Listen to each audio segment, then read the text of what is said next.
Prima settimana, prima partita, prima vittoria per mister Calandra, 7-2 contro il Ficarazzi, un giudizio sul match. Intanto buonasera a tutti. È un giudizio, sono partite assolutamente molto difficili perché il Ficarazzi inizia ad essere un pochettino con l'acqua alla gola. Ho detto ai ragazzi nel pre-gara che era questa una partita difficile da affrontare con grande concentrazione e grande determinazione, perché devo dire che il Ficarazzi non merita assolutamente la classifica che ha in questo momento. Ha dei giocatori di tecnica individuale importante e quindi sapevamo che era una partita difficile, ma i ragazzi devo dire che hanno messo tutto quello che era giusto mettere per questo tipo di partita.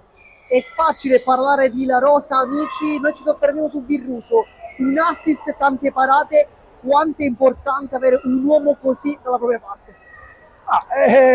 Per fortuna ce l'ho io dalla mia parte. Sì, parliamo di amici, di La Rosa, di Virruso, ma parliamo di tanti altri, Montelago, Pitarresi, sono tutti giocatori di un certo livello, Baucina, per carità, cioè la squadra, ci sono dei giovani, degli under veramente importanti, poi ci sono quei senior che hanno delle esperienze importanti, in categorie importanti.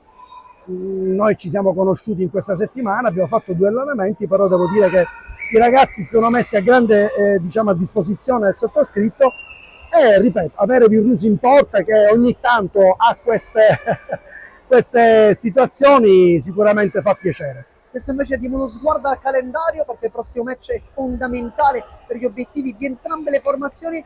Palermo Calcio 5 e Tremme Calcio 5 si affrontano, una partita importante. Come la preparerete e soprattutto quanto influenzerà dal punto di vista negativo l'assenza di Pitarresi?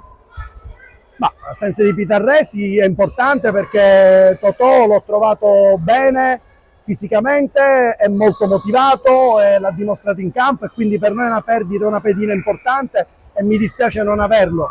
La partita col Palermo Calcio 5 è una partita come tutte le altre, la prepareremo come è giusto fare ogni settimana, grande rispetto per gli avversari, ma noi dobbiamo andare in campo e dobbiamo affrontare gli avversari con grande rispetto come facciamo con tutti, che sia la prima, la seconda o l'ultima in classifica, per noi questo poco importa.